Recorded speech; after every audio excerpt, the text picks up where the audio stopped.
mask on. This is okay. Let's start with this one.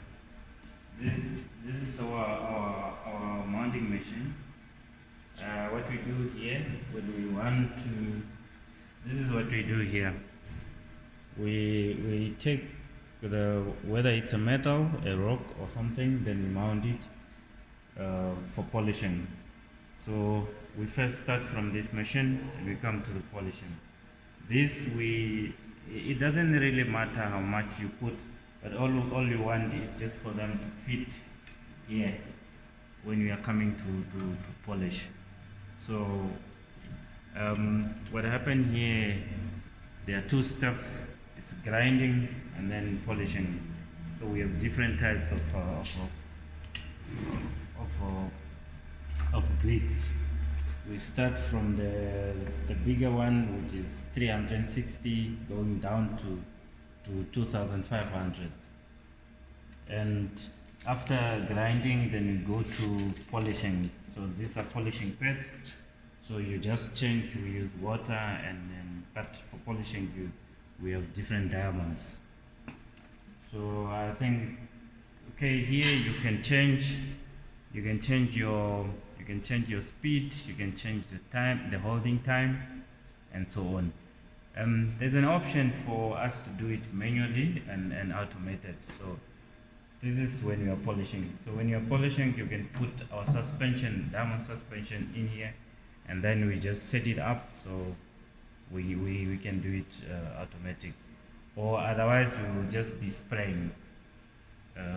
Given maybe 3 seconds, every 3 seconds or every 5 seconds. But it's easier to do manual when you're not doing a lot of samples, because sometimes you just want to polish one or two and you don't have to waste a lot of suspension because they are very much expensive. Okay, from there we move to the thin section. This is done for what we do here. You want to put to prepare thin section. Thin sections are rocks that are put on the slides. On the slides.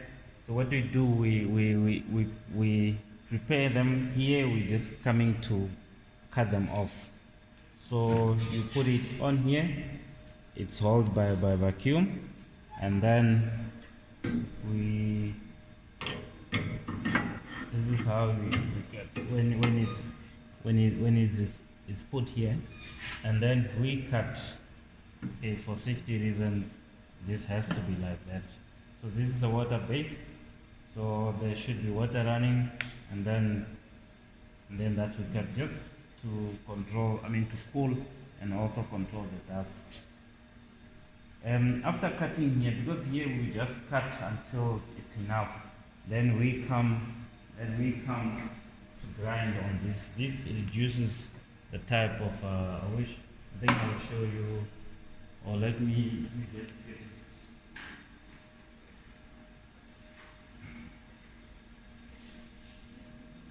So this is what they have. This is what we have. Like I explained, first you have to cut off the bigger part of the rock, and then from there, when you are not able to cut it anymore, because there will be a time that you won't be able to cut, otherwise you will cut the glass. So that's where you start grinding, and then in the process you also want to flatten or to level this space. To level this space, the surface. So that's what you do on the thin section. After the thin section, when everything is leveled, then we come to the polishing. It's called a lapping machine. So this is where we come, and then here we use the polishing material that we use here. We use the carbide in a powder form. So we mix it with water. Then usually the the ratio doesn't really matter, but as long as it can be spread here, can be pumped onto the platform. So you put all of them here. It's also held by vacuum, and then this this is how we do. It's held here. It's held here, and then these rotate, and that's how they are being polished. So they are reduced. They are reduced to up to this size.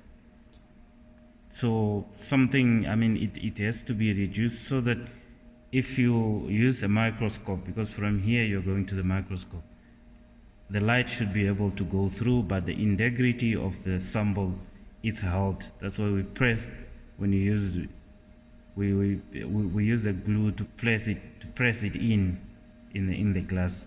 So everything outside the glass must be removed, and you only remain with a small layer of the sample.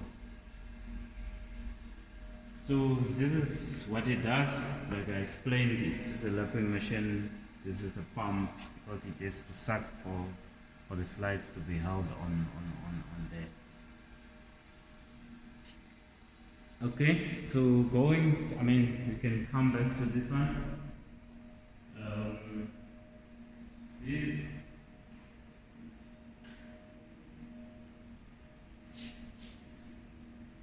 is mostly a preparation area. So we come here. This is a cutting machine. All we do here, we cut the core. We cut the ore by putting them here. This we prepare for either triaxial or any other test that we want to do with the cores.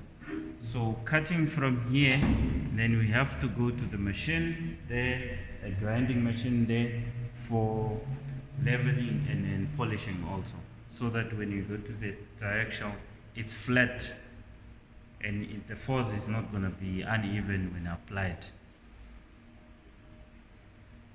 And now we come to the point loader. This is a digital point loader. It's for strength, the same as the Brazilian indirect tensile machine. So this does the compression, and then this does the tensile forces. So but the two of them are for strength purposes. So, and the next one we have here is slave durability apparatus. What it does, it mimics the weathering of rocks. So you put the rock in water for a certain time, and then you dry it, and then that's when you bring it here, and then you rotate it in here, and then you can measure the weathering rate. So this is what it does. And there will be water here, so it's going to be the force. It's going to be the rock will be inside here, and you have water in here, and then you measure the rate of wearing off of the rock. This is one setup. It's for shear force testing. So what we do here, we test the shear force. So it's a strength, but the other one presses directly, but this one we want to measure the shear force, like or the sliding force. So that's what it happened here. We have to prepare the sample. We have to prepare the sample and then put it inside. I'm not able to open it, but yeah, I would have shown you what is inside, but it's for shear test. Okay, the next one we have here is the grinding. This is the grinding. So when you cut the core from there for a certain size, you come and put it here. These are just for sizing. You put it here, and then it grinds by rotating and then moving again like this. So it cuts. This is rotating, This is rotating, and then this is also rotating this side and the other side until the sample is level. The next one is a cutting machine. This is an automatic cutting machines, mostly for metals. What we cut here are metals.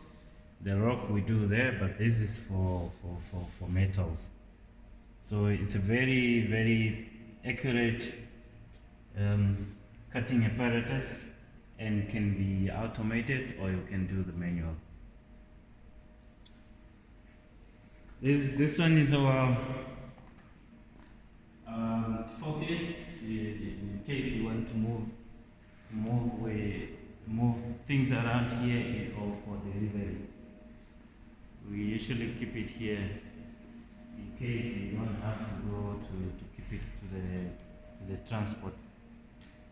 And we have a ventilation simulator. This is for mimicking the ventilation in underground mines. So this is what we do here. You can simulate, and then the conditions you can apply them, scale them up. Like I said, if you need to find your, this is for strength. Is compression. So what happened? The difference between this one and the other one is this one will monitor your fracture in 3 dimensions. So it is prepared like this. This is the sample. This is how it's prepared, and then it's put here, and then it's put here. So there is a housing that is not here where you put these samples.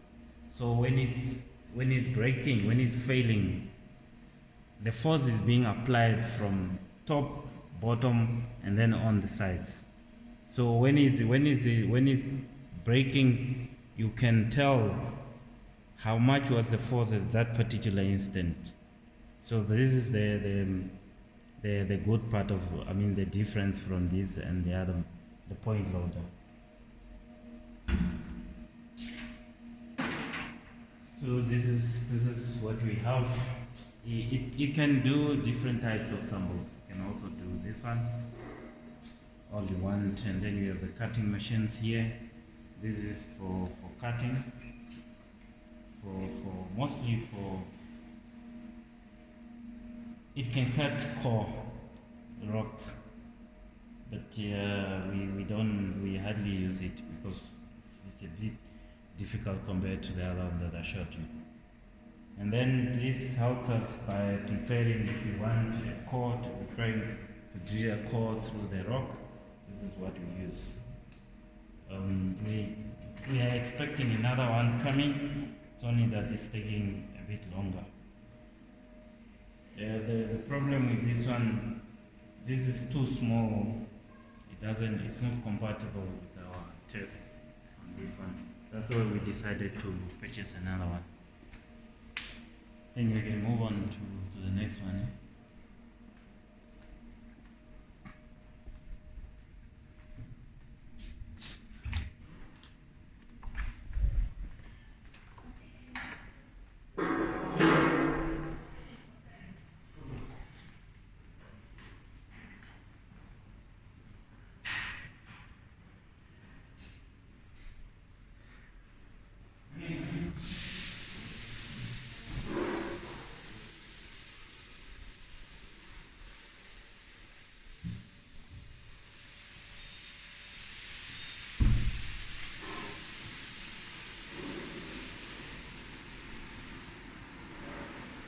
Okay, this is our scanning electron microscope. So it's one of our very, very expensive machines, but it helps a lot because it's a microscope but uses electrons. So what we do here, we can measure different types of samples. We can measure powder, you can measure metals, you can measure wood, in many forms of samples. But the only difference is if it's a metal, you take it straight, you put it, you don't have to do preparation. I mean, you just have to expose it by maybe polishing it. But if it's powder or any other metal that is not conductive, we have to coat it by we have to coat it by we use with graphite so that it becomes conductive, because if it's not conductive, if the electron can't go through to the inner part of the sample, we won't be able to see anything. Everything will be like white. It won't be, we won't get a lot of information from it. So that's what happens. These are the same samples. You can look at this one. So, or or this one. These are all type of samples we look at, and any other samples can apply. So what we have, if it's powder, we have what? We have carbon tape that we put on here.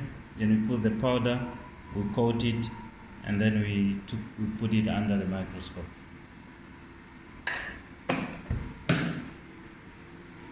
Okay.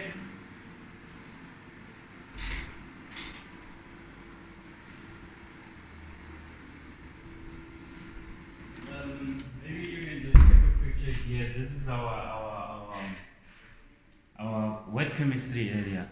So this is all we have. When we want to perform wet chemistry, this is where we work. Because anything that is wet is being prepared or being operated here. The next machine is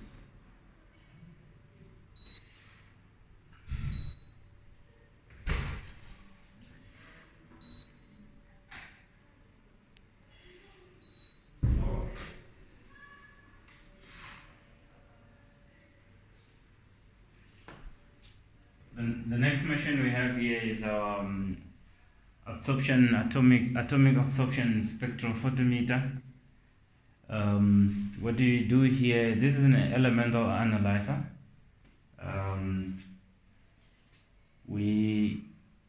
What it does, it's very accurate as compared to others like XRF and so on.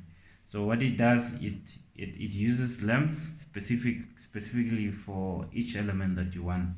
If you want to analyze iron, you have to change the lamp for iron, and you have to prepare standards for that specific. It's a bit tedious, but it's very accurate. I mean, its detection limit is very low compared to the XRF. You have a choice to either do the automated, because we do the automatic sampling, or you can work directly here for manual operation. This manual operation is good when you're doing maybe only 1 or 2 samples, but if you have 10 to 20 or more samples, it's better you work with the automated sample, because you won't be here. If it's here, you have to put it in water, flush it, and then put it back in the samples, and then it has to do that many times. So it really assists when you have a lot of samples. So I think that's all with this machine that I could say. Maybe from now we can move on to the XRF.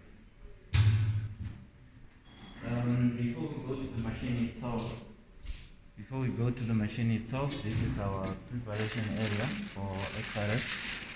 So what we do is we have this, we put a plastic here, and then we put the samples in here, and then we press it here. So we compress it. Our preparation for XRF is we compress it at 300 psi for 60 seconds. So we push it, and then it comes here, 300, and then that is for 60 seconds. So the reason why we do that is we just want to compress the air out, so that when we go there, there's a little bit, there are less space that will affect that may affect the composition, I mean the measurement there. So now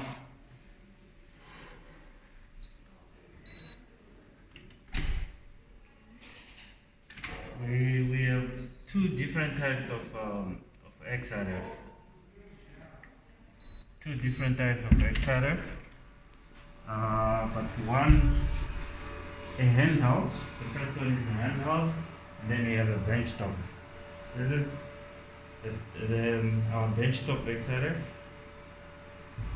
What we do here, we have we can, like I explained, this is the sample. This is how the sample is prepared. We need to know how much of the sample we are putting in here, so we can optimize better our sample. We can, at a time, we can analyze 14 samples. You can analyze 14 samples, and you can also choose what you want, whether you want one element or more, or you want the whole spectrum for the machine just to pick up whatever it can pick up.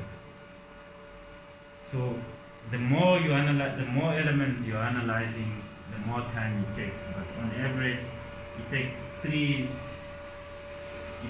about 5 to 8 minutes per sample, depending on what you're planning. I mean, what you told me to analyze. So this is one of our useful machines because it's faster as compared to AAS. It's faster, and it can give you results quickly.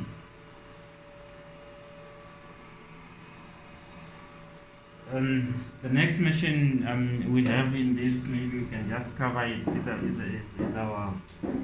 is our microscope. This microscope is different from other microscope, like stereo microscope. The difference is this one has got different filters, and then if you look at them,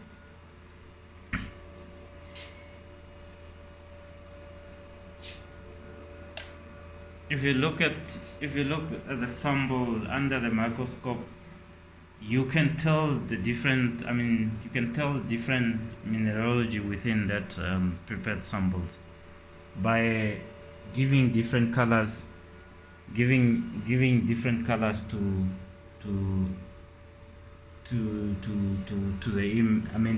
different particle sizes. It's called mineralogy. So not too sure if it's on.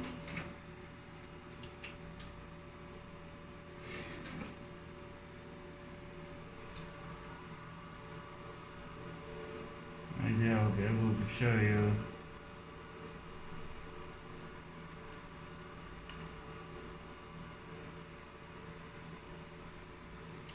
I think it's on already.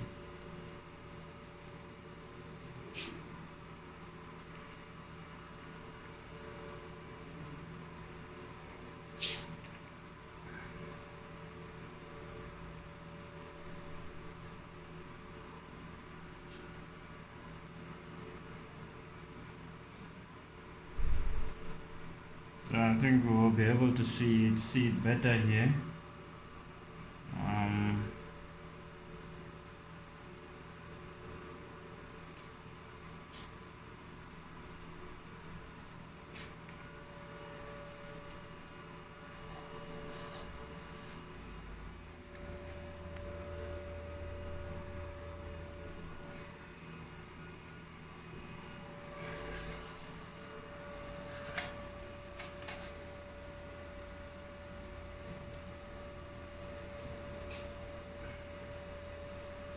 So yeah, so that's how it looks.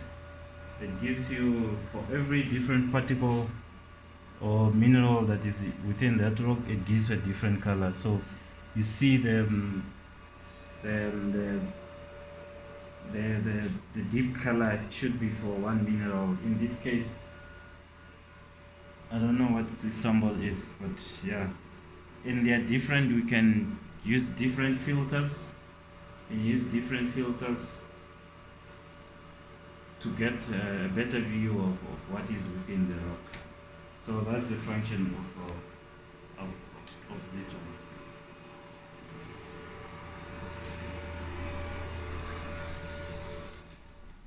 So I think we have taken a shot of the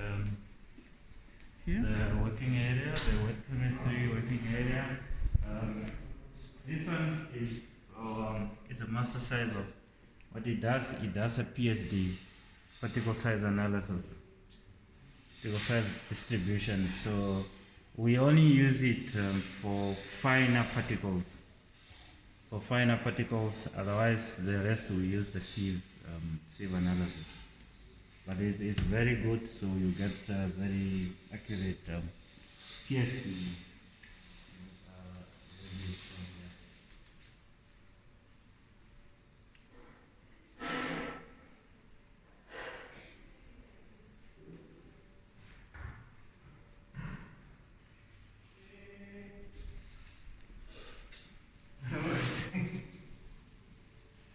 So this is our waste management area, and then maybe we can come to this is our flotation salt.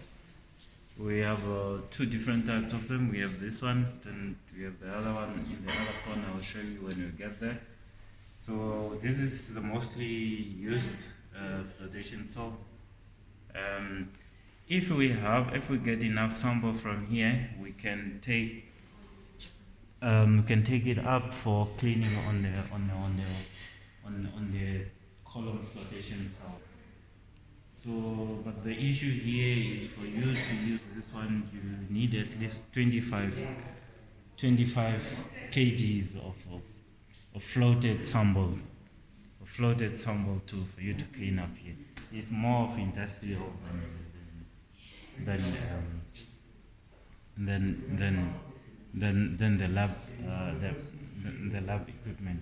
So this is also a hydrocyclone is for cleaning also. So these two are for cleaning, just to concentrate the floated sample. So like I said, this is one of our flotation salt again.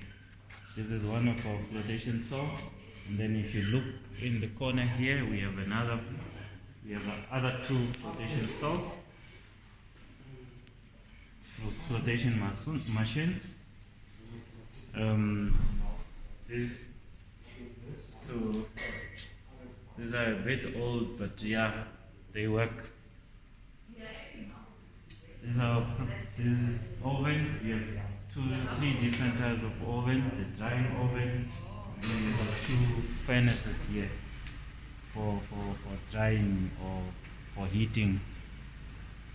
And then this is the pressing, it's a filter press.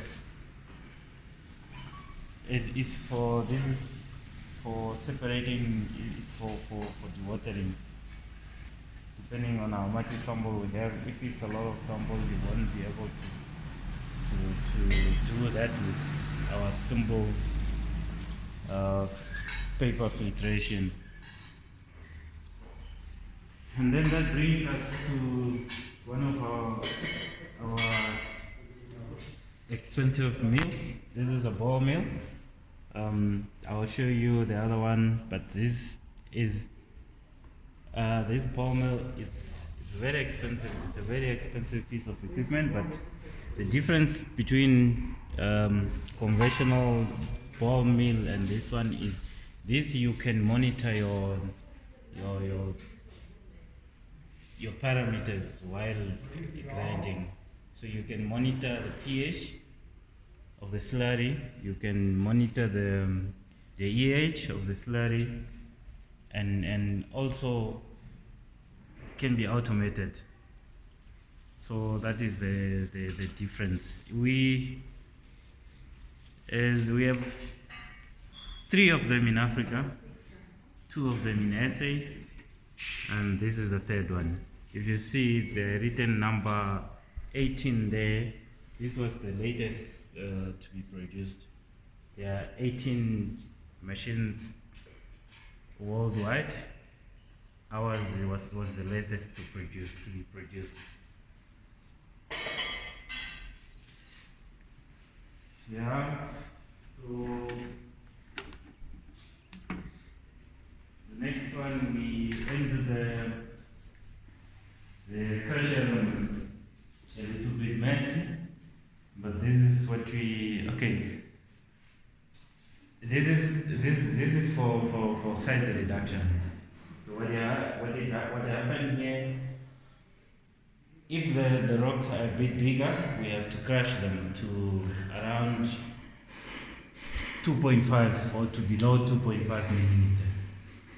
We put this one up because a student comes here, they want to grind. Then the crusher can crush to below 2.5, but the lower you go, the more problematic it becomes. So we decided we will only crush here to less than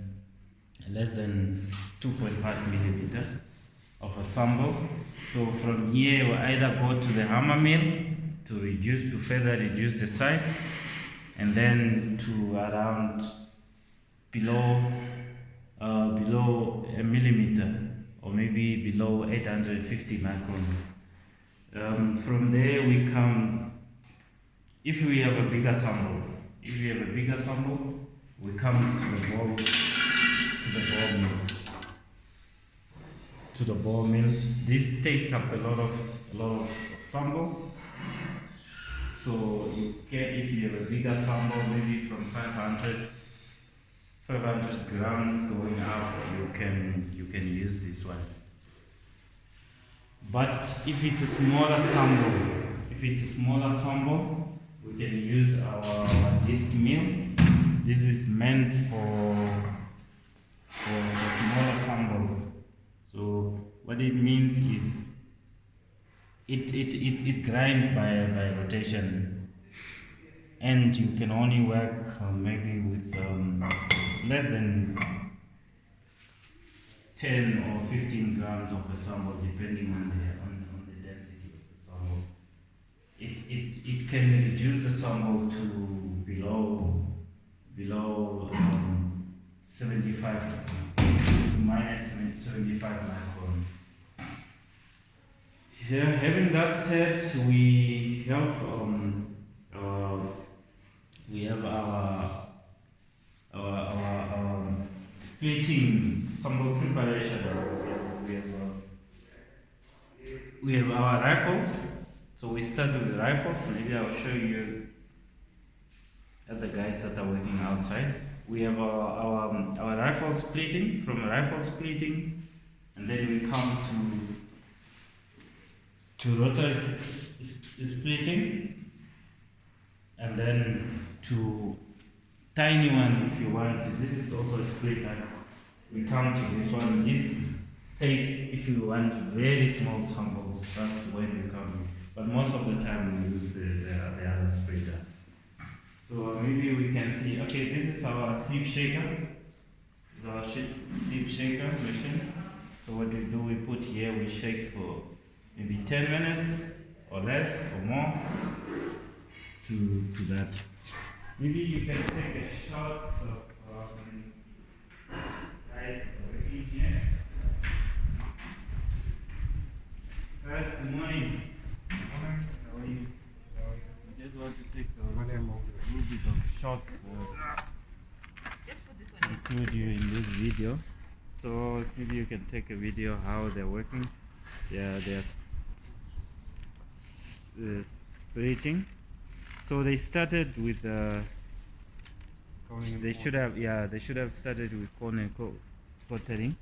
So they split it in 4 equal quarters, and then they take 2 opposing quarters, they mix them, and that's the one they take and to the rifle splitting.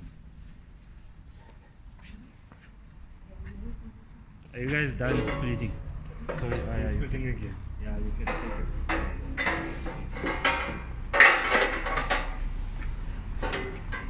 Now I have to split the swamp again.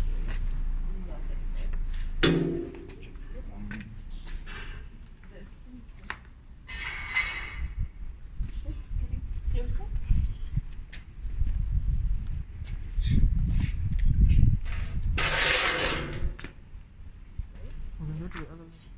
Yeah. So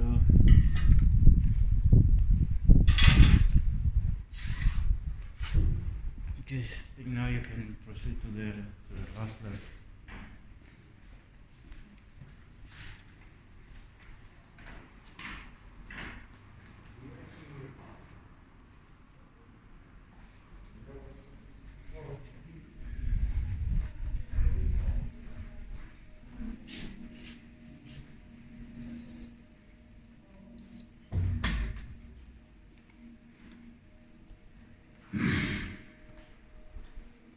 Okay. We have different types of equipment. Mostly, we have a potential start. Two different types of potential start. We have this one, and then we have this one.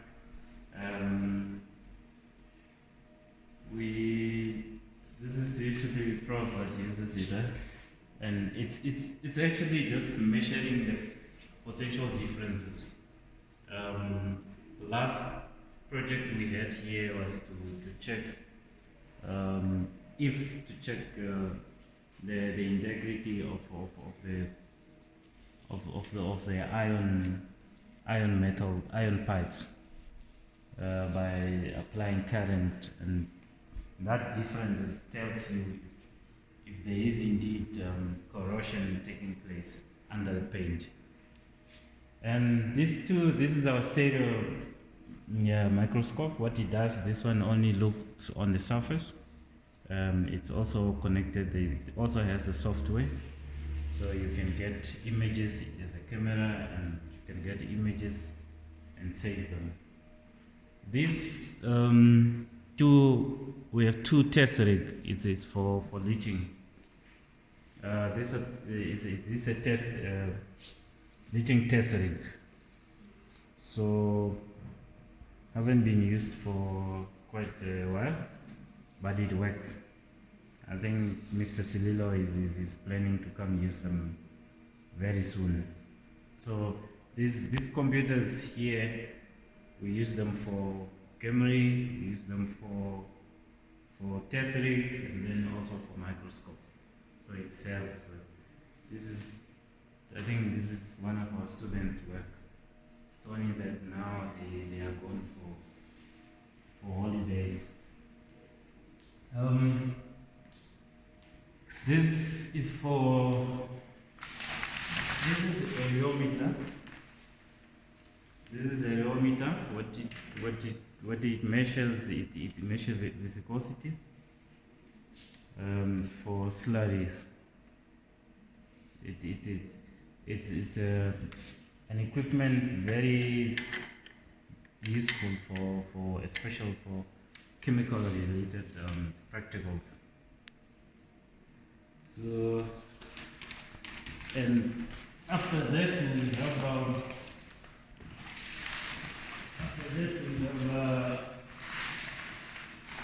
three-dimensional printer. After that we have a three-dimensional printer. So this was acquired with the main purpose to enable us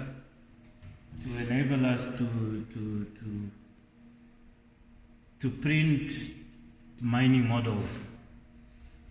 So what it does, we use this platform, we put them in, and then we put in we prepare the building blocks with the plastic. This is one of them that we printed. So what you have to do is just to do your design, and then copy it in, and you can print it here. So it's very useful. We will be using it for mining models. Probably just a matter of getting the right software to design the models, and we'll be ready to go.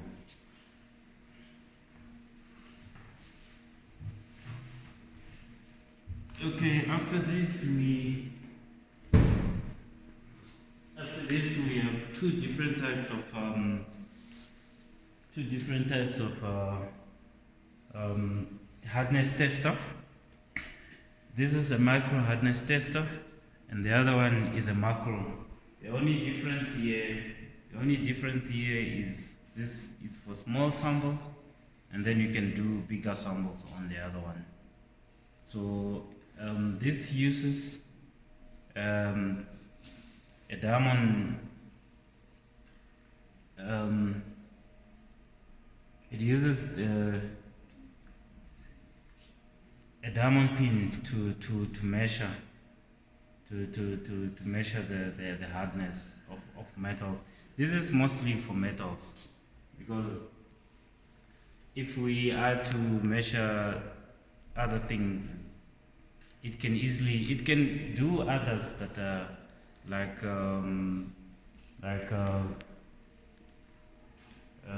things like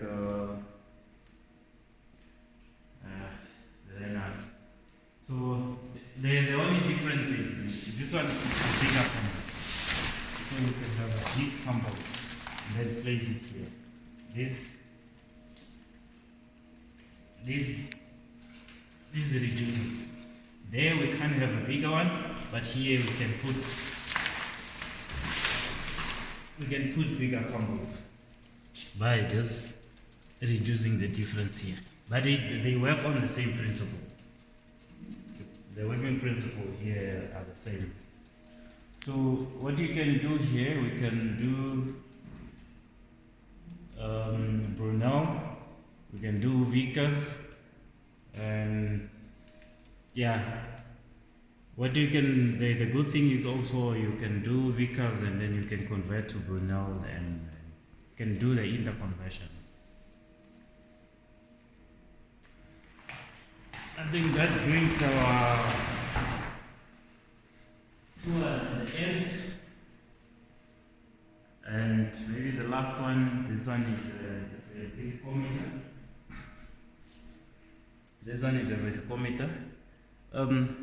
This gives you the end results, but if you're using a rheometer, you get graphs that can give you instant information as opposed to the viscometer. That's mostly the difference. Okay.